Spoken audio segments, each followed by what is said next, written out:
हाय दोस्तों, मैं आपका दोस्त आशीष परिहार आपके अपने चैनल स्वराज्य भारत 9 पे शिक्षा के महत्व के बारे में चर्चा करने के लिए आया हूँ। शिक्षा का महत्व आने वाली पीढ़ी के परिप्रेक्ष्य में, राष्ट्रीय एकता और राष्ट्रीय विकास के परिप्रेक्ष्य में अगर हम इस बात को समझने का प्रयास करें, जहाँ तक मैंने अपने अध्ययन से इस बात को समझने का प्रयास किया कि शिक्षा राष्ट्र को, राष्ट्रीय चरित्र को किस तरीके से निर्माण करती है, किस तरीके से राष्ट्रीय चरित्र को प्रसारित करती है या किस तरीके से राष्ट्रीय चरित्र का प्रतिबिंब स्थापित करती है। अगर हम इस बात को देखें तो आज से करोड़ों वर्ष पूर्व, जैसे कई नासा भी बताता है, नासा ने राम सेतु को चेक किया तो चेक करके वो क्या पाया कि ये तो करोड़ों वर्ष पुराना है।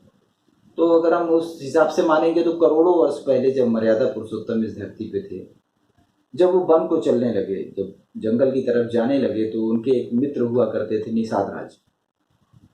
और निषाद राज जब उनके पास आए और उनको जब विदा करने के लिए गए, तो जब निषाद राज को वापस करने लगे और निषाद राज जब वहाँ से लौटे तो निषाद राज को उन्होंने एक बात कही कि आप जाइए और जा करके मेरा एक छोटा सा काम करिएगा। उन्होंने उनसे बोला, उनके वो पुराने खास मित्र थे, कि क्या काम है बताइए, कुछ भी कर सकता हूँ आपके लिए। उन्होंने बोला, आपको कुछ नहीं, बस जब तक मैं नहीं रहूँगा 14 वर्षों तक, तो 14 वर्षों तक आप मेरे राज्य के इस बॉर्डर क्षेत्र की हिफाजत करना और मेरे भाई भरत जो कि अब अयोध्या के राजा हैं उनको आप सही सलाह देना और उनकी मदद करना राज्य चलाने में। जबकि भरत भी मर्यादा पुरुषोत्तम के साथ पढ़े हुए थे, निषाद राज भी मर्यादा पुरुषोत्तम के साथ पढ़े हुए थे, पर दोनों की सोच में कोई परिवर्तन नहीं आया। आज आप देखेंगे इस जात की पार्टी है, उस जात की पार्टी है, इस समाज की पार्टी है, उस समाज की पार्टी है, अनेकों विवाद हैं। विवाद का सबसे बड़ा कारण, वो कारण है एजुकेशन सिस्टम।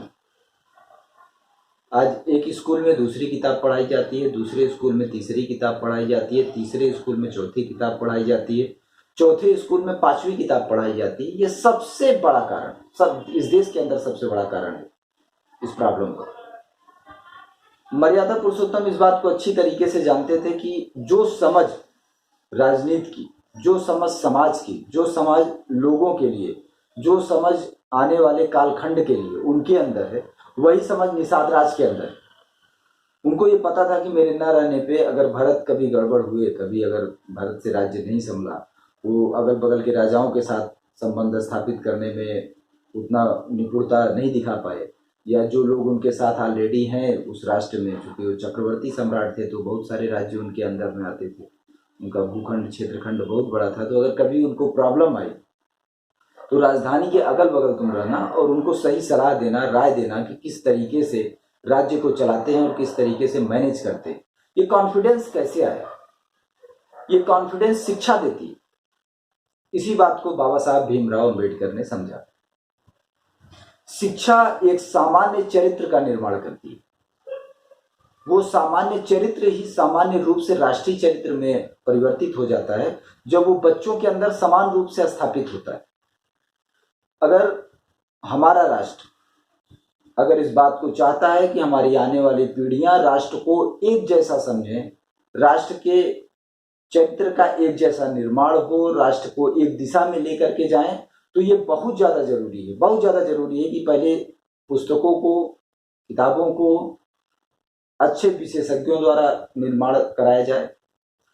उस निर्मित किताबों का अध्ययन सभी स्कूल में समान रूप से कराया जाए, क्योंकि अगर किताबों का अध्ययन सभी स्कूल में समान रूप से नहीं होगा, सभी जगहों पे समान रूप से नहीं होगा, तो एक सामान्य चरित्र का भी निर्माण नहीं होगा। आज के दौर में ये सबसे बड़ी प्रॉब्लम, पता नहीं प्रॉफिट बता करके, कैसे बता करके स्कूल ऐसी मान्यताएं ले लेते हैं, और जो जनप्रतिनिधि हैं वो किस हिसाब से ऐसी मान्यताएं दे देते हैं, शायद वो इस टॉपिक का ख्याल नहीं किए होंगे कि ये किताबें नहीं है, ये प्रॉफिट और लॉस का गेम नहीं है, क्योंकि किसी प्रॉफिट से कोई पीढ़ियां नहीं चलती। हमारी आने वाली पीढ़ियां हमारे द्वारा दी गई शिक्षा और संस्कारों से चलती है। बहुत पुरानी कहावत है कि बेटे को शिक्षा और संस्कार दिया जाता है, कि पुत्रों को गांव में ऐसा कहते थे कि बेटे को शिक्षा और संस्कार दे करके घर से विदा करते हैं जीवन का सफर तय करने के लिए, बेटी को संपत्ति और शुभकामनाओं के साथ विदा करते हैं आगे के जीवन का सफर तय करने के लिए। पर अगर हम आज के दौर में देखें तो कुछ अलग ही हिसाब किताब चल रहा है। हर आदमी इसमें लगा कि मैं कितना लूट पाट के रख के अपने लड़के को आगे लेकर के जाऊं तो वो आगे जाएगा, कुछ नहीं जाने आने वाला है। बच्चा जो भी आगे का सफर तय करेगा वो अपने शिक्षा और संस्कारों के आधार पर ही तय करेगा, और उसके शिक्षा और संस्कार ही इस बात को डिसाइड करेंगे कि वो कहाँ तक जाएगा, क्या करेगा, क्या नहीं करेगा। अगर हम देख लें तो पुराने से नए तक जितने भी उदाहरण हुए हैं वो आपको यही बात समझाएंगे। और इस बात पर वर्तमान समय में जोर देने की इसलिए भी जरूरत है कि प्रॉफिट के लालच में अलग अलग स्कूल अलग अलग तरह की किताबों को पढ़ा रहे हैं बच्चों को। वो एक अजीबोगरीब चरित्र का निर्माण कर रहे हैं। एक तरीके से ऐसा लग रहा है जैसे एक ही देश में एक ही मोहल्ले में 10 सोच के लोग स्थापित हो जाएंगे, और जब एक जगह पे 10 सोच मतलब 10 संस्कृति, संस्कृति क्या है, सोच ही संस्कृति है। जब 10 सोच के लोग स्थापित हो जाएंगे तो उनमें टकराव सुनिश्चित है, निश्चित है कि उनमें टकराव होगा। वो किसी भी व्यवस्था में समान रूप से काम नहीं कर पाएंगे क्योंकि उनकी भावनाएं सामान्य रूप से नहीं। आप देश के अंदर देख सकते हैं जिन लोगों का इस देश के प्रति, इस मिट्टी के प्रति ये भाव है कि ये मिट्टी उनकी माँ है, उनको इस मिट्टी की हिफाजत करनी है, इस सभ्यता की हिफाजत करनी है, ये सभ्यता उनका वजूद है, तो उनको ऐसा लगता है कि हम इस अपने वजूद की हिफाजत कर रहे हैं। और जिनकी सोच तीसरी है वो कुछ ना कुछ करते रहते हैं, कभी यहाँ बम ब्लास्ट, कभी वहाँ बम ब्लास्ट, कभी ये घोटाला, कभी वो घोटाला। उनको लगता है क्या लूट लूँ, उनका चले तो सब खोद खाद के हटा दें, भले लास्ट में खुद गिर के पाताल में चले जाएं, और वो अपने जीरो में कितना जीरो बढ़ा देंगे कुछ समझ में नहीं आता। हवस हो गई है लोगों को, वो हवस इस तरीके की शिक्षा ही उत्पन्न करती। तो ये बहुत ज्यादा जरूरी हो गया है कि राष्ट्र के अंदर एक ऐसी शिक्षा व्यवस्था की स्थापना की जाए, एक ऐसी पद्धति की स्थापना की जाए जिससे राष्ट्र का एक जैसा चरित्र निर्माण हो, एक जैसी चारित्रिक व्यवस्था का उदय हो सके। पहले जब गुरुकुल व्यवस्था थी, जैसा मैकाले ने लिखा है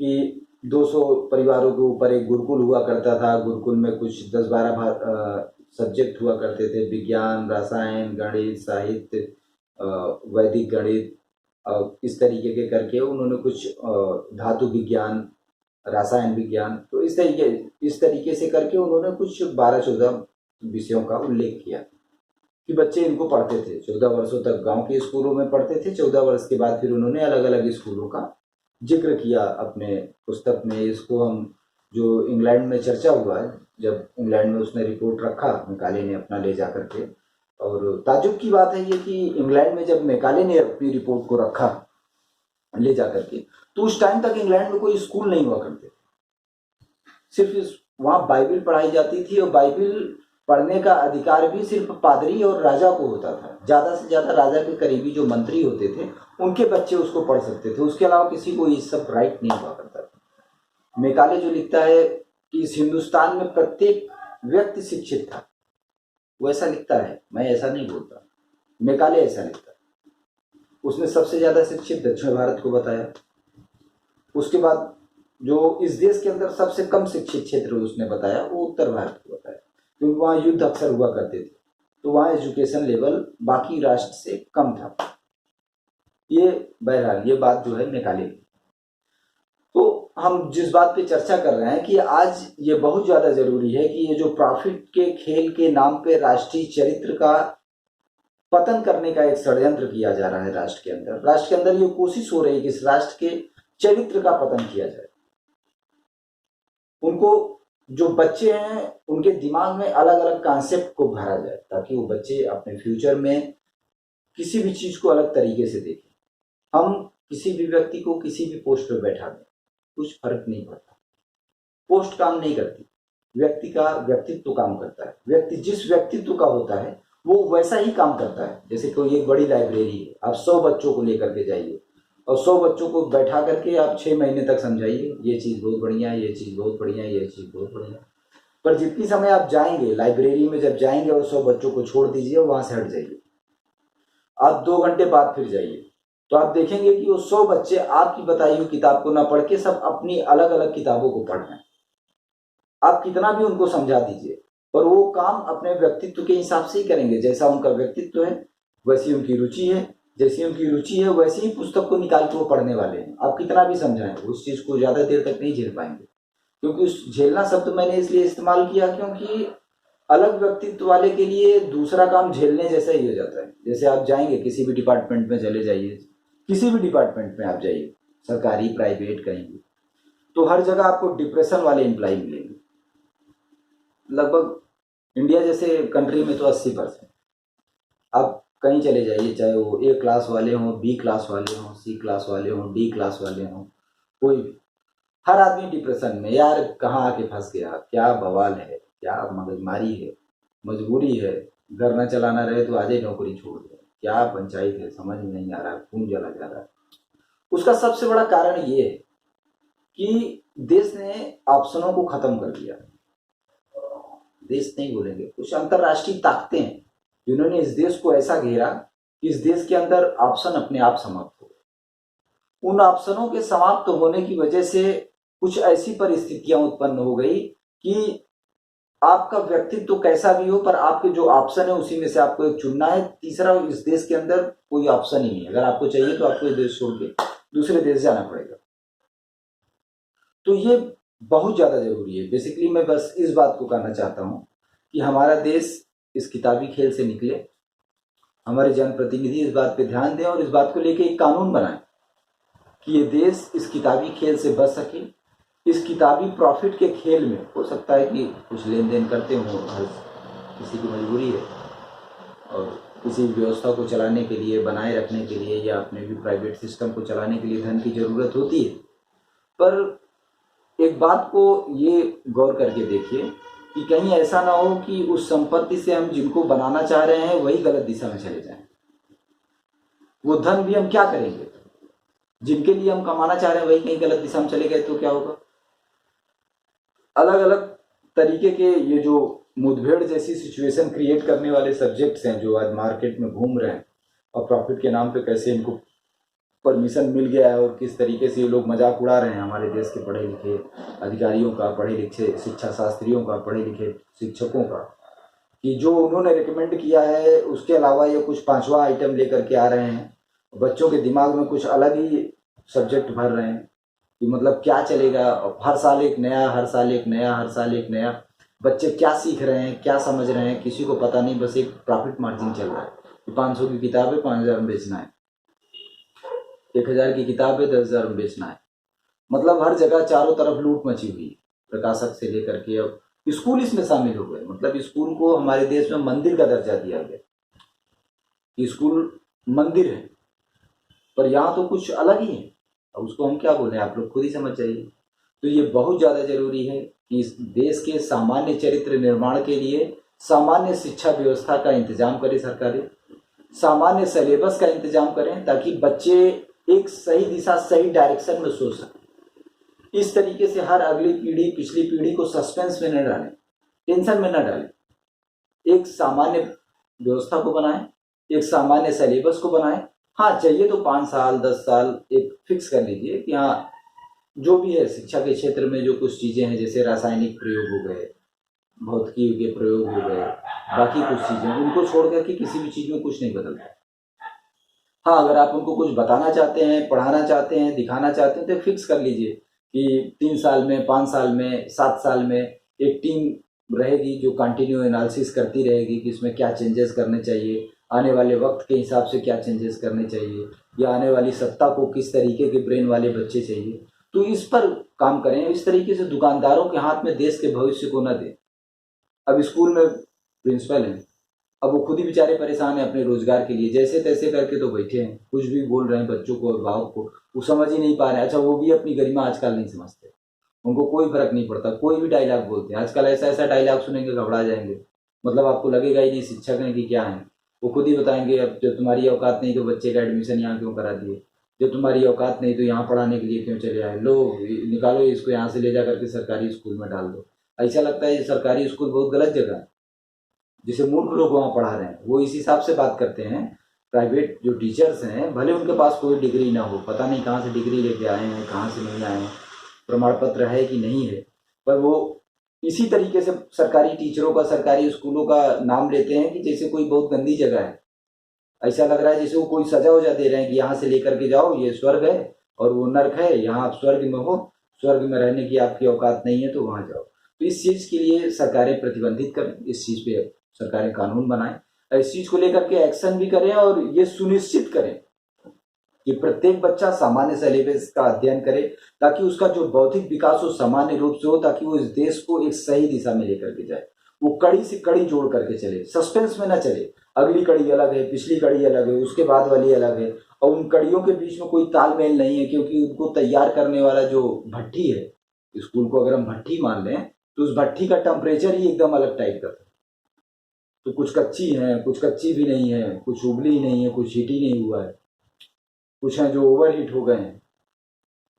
जैसे आजकल आप देखेंगे मोटिवेशनल वीडियो का एक दौर चल पड़ा है, इतना मोटिवेट कर देते हैं, इतना मोटिवेट कर देते हैं कि मोटिवेशन क्या है, डिमोटिवेशन क्या है नहीं पता। आप किसी भी व्यक्ति को मोटिवेट करिए कि आपको मेहनत करना चाहिए, ये करना चाहिए, वो करना चाहिए, आप उसको एक बार भेज दो जून के महीने में कहीं भी उत्तर प्रदेश या राजस्थान, एक बार जहाँ लूप में 10 मिनट पैदल चलेंगे, आप फिर उसके बाद पूछो कितना मेहनत करने वाले हो।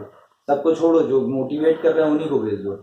15वें मिनट में स्ट्रक्चर लेके जाना पड़ेगा उनको लाने के लिए। तमाम आजकल 112 और क्या क्या सेवाएं चालू किया है गवर्नमेंट ने, स्वास्थ्य विभाग वालों ने, तो उसको बुलाना पड़ेगा, भाई लेके जाओ इनको। तो अब वो दूसरे को समझा रहे हैं, एसी रूम में बैठ के बता रहे हैं कि आपको कितना मेहनत करना है, एसी रूम के अंदर से ज्ञान दे रहे हैं। उसी तरीके से ये चीज़ हो गया है कि मतलब वो लोग जो खुद रोजगार के लिए परेशान हैं, जो खुद मतलब मुकाम बनाने से उनको लेना देना नहीं, शिक्षक भी वो इसलिए हैं, टीचर इसलिए सिर्फ बने हुए हैं, उनको कुछ विकल्प ही नहीं मिल रहा है। तो कोई विकल्प मिले तो आज नौकरी छोड़ के भाग जाएंगे।